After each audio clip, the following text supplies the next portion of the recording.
Hello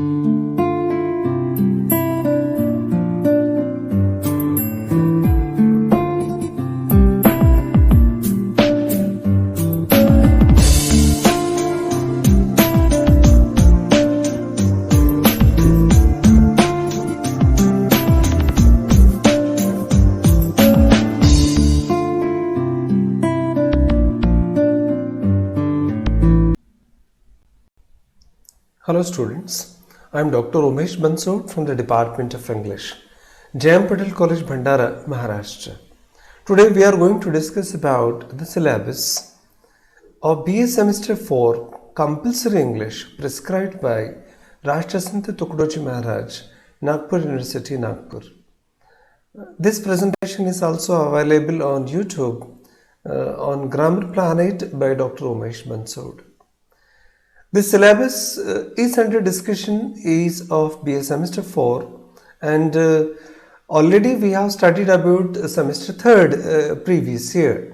पिछले साल हमने already 3rd semester के syllabus को पढ़ा है. पैटर्न बिल्कुल सेम रहेगा, कंटेंट्स यहाँ पर बदल जाएंगे, पर पैंडेमिक के चलते जिस प्रकार से एग्जामिनेशन के पैटर्न्स ऑनलाइन हिसाब से बदलने लगे हैं वो इस सिलेबस का पहले हिस्सा नहीं था, पर जैसे जैसे सिचुएशंस बदलती जाएंगे एग्जामिनेशन का पैटर्न भी आपके यूनिवर्सिटी आपको समय समय पर सूचित करेगी. बैचलर ऑफ आर्ट्स के लिए बीए पार्ट 2 जिसे हम सेमेस्टर 4 कहते हैं, ये सिलेबस 2021-22 ऑनवर्ड्स प्रिस्क्राइब किया गया है, नया सिलेबस है. थ्योरी मार्क्स आप जानते हैं 80 मार्क्स के लिए होंगे और इंटरनल असेसमेंट 20 मार्क्स के लिए होता है. प्रिस्क्राइब टेक्स्ट बुक जो है वो राइम्स एंड स्केचेस से, जिसको ओरिएंट डैक्सॉन पब्लिकेशन ने पब्लिश किया है. जो इम्पोर्टेंट प्रोज हम पढ़ने वाले हैं उसमें सबसे इम्पोर्टेंट प्रोज सेक्शन है और 20 मार्क्स के लिए ये प्रिस्क्राइब्ड होगा. इसमें पहला जो प्रोज हम पढ़ने वाले हैं the last salvation by R P. Sisodia. R.P. Sisodia was born in Udaipur, Rajasthan and joined IAS in 1991. He has published a collection of short stories titled A World Lost and Other Stories. 1991 batch के IAS cadre के अधिकारी है R.P. Sisodia और इन्होंने जो A World Lost and Other Stories नामक short stories लिखे हैं उसमें से सबसे important story the last salvation हम इस बार पढ़ने वाले हैं. The last salvation is story that points out the harsh reality of life for a woman who is ill-treated by son and daughter-in-law. बेटा और बहू किस प्रकार से अपनी माँ को, सास को प्रताड़ित करते हैं, and even though her own motherhood has been a symbol of supreme self-sacrifice and service, the anguish that she has to face at the hands of her own children defeats the whole purpose of motherhood. जिस प्रकार से बच्चे या बहुएं अपनी सास को या बच्चे अपनी माँ को तकलीफ देते हैं, माँ बनने की उनकी सारी जो कल्पनाएं हैं वो धराशायी हो जाती है. Fate plays a cruel hand in her life and poses questions not only of morality but of human goodness in the face of suffering. हमारी नई पीढ़ी के सामने ऐसे बहुत सारे सवाल माँ बाप के प्रति अपने कर्तव्यों को उजागर करते हुए समय ने लाकर खड़े कर दिए हैं. द लास्ट सैल्वेशन ऐसे ही एक कहानी की बात करता है, हम पढ़ने की कोशिश करेंगे. दूसरा एक इम्पॉर्टेंट पार्ट है forgetting by Robert lint. Robert lint 20 अप्रैल 1819 में इनका जन्म हुआ and he departed from this world on 6 October 1949.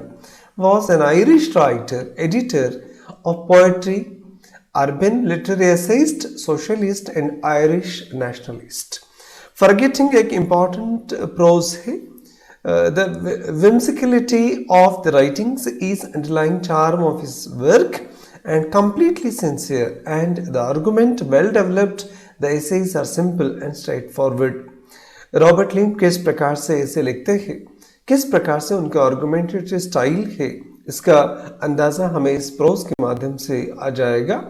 Forgetfulness के बारे में बात करते हैं. A list of article lost by railway travellers and now on sale at a great London station has been published and many people who rate it have been astonished at the absent-minded days of their followers. London के railway ने जो लोग train में बहुत सारी चीज़ें भूल जाते हैं उनको बेचने के लिए, बिक्री के लिए निकाला था। और ये जब खबर फैली तो लोगों को ये बात समझ में आई कि वो कितने अपसेंट माइंडेड है, चीज़ों को भूल जाते हैं। और क्या ये सर्वसाधारण रूप से सभी लोगों में भूलने की बीमारी पाई जाती है? If statistical records were available on the subjects, however, lean doubts whether it would be found the absent-mindedness is common. चीज़ों को भूल जाना और बहुत कोशिश करने के बाद में भी याद नहीं आना, ये तकरीबन हो सकता है सर्वसाधारण रूप से सामान्य वृत्ति है। ऐसे बहुत सारे विषयों पर रॉबर्ट लींड फॉरगेटिंग इस प्रोज में बात करते हैं, हम डिस्कस करेंगे डिटेल में। तीसरे एक इम्पॉर्टेंट प्रोज को हम पढ़ने वाले हैं, द डायमंड नेकलेस। कहानियों के महारथी गाय द मपासा की एक कहानी है, बहुत बेहतरीन कहानी लिखी है। गाय द मपासा 1850-1893 इनका समय रहा है। Was a great French short story writer and novelist. अपनी कहानियों के माध्यम से शॉकिंग एंड को दिखाने के लिए, सरप्राइजिंग एंड को दिखाने के लिए गाय द मपासा जाने जाते हैं। His stories generally deal with country folk and urban employees and civil servants, among other social groups. His stories also display a touch of pessimism and seem to reflect a sense of futility of life. The Diamond Necklace is a story of less privileged couple Mathilde and Loisel. मेटल्डी और लॉइजल की कहानी है, guy the Mapusa ने लिखी हुई, the diamond necklace.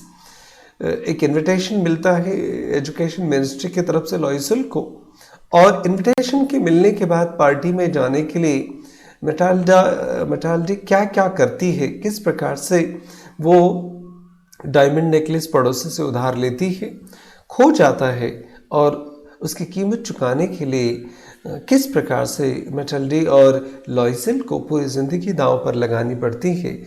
इस बेहतरीन कहानी को गाय द मपासा ने डिस्कस किया है। डायमंड नेकलेस हम पढ़ने की कोशिश करेंगे, समझने का प्रयास करेंगे। एक जाना माना चेहरा है आर के नारायण। जो चौथा हम प्रोज पढ़ने वाले हैं, लॉली रोड। आर के नारायण मालगुडी डेज के लिए जाने जाते हैं and he is widely acclaimed for his works of fiction written in English. Narayan's stories and novels are rooted deeply in humanism and they celebrate the humor and energy of ordinary life.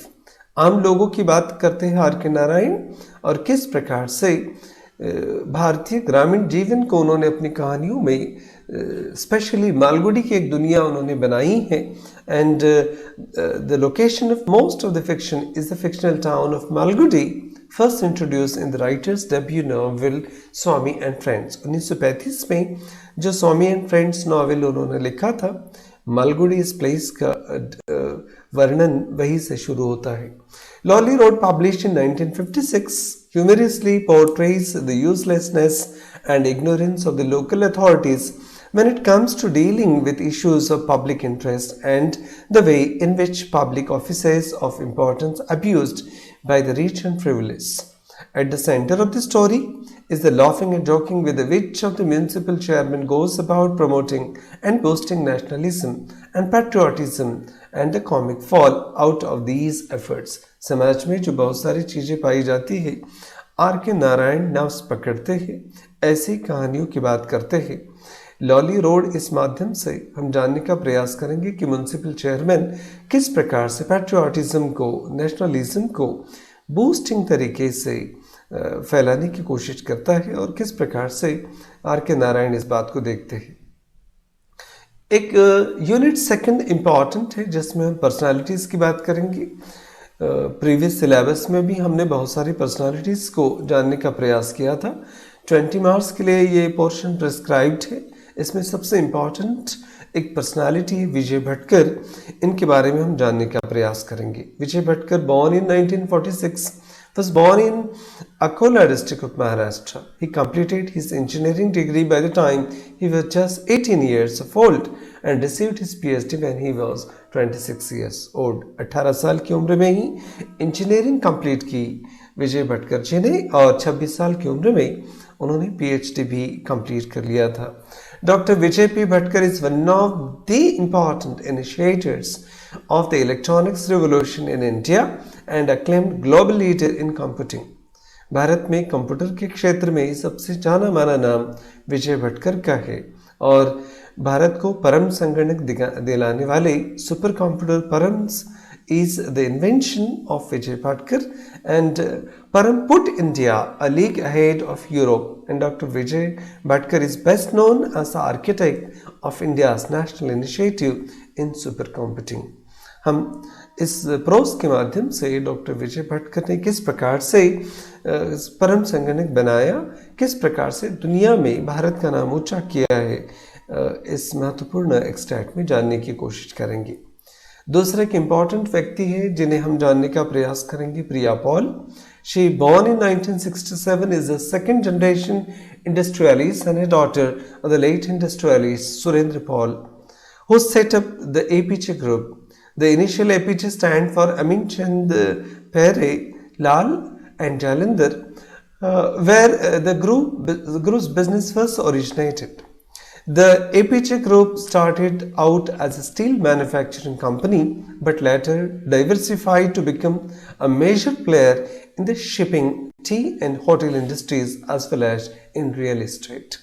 Priya Paul ने किस प्रकार से APJ group को lead किया और भारत में सबसे important industrialist के रूप में प्रिया पॉल जानी जाती है, हम इस प्रोस के माध्यम से जानने का प्रयास करेंगे और प्रेरणा लेने की कोशिश करेंगे कि किस प्रकार से इन लोगों ने कामयाबी की ऊंचाइयों को हासिल किया है। तीसरा सबसे बड़ा नाम है स्टीव जॉब्स का। कौन नहीं जानता स्टीव जॉब्स को।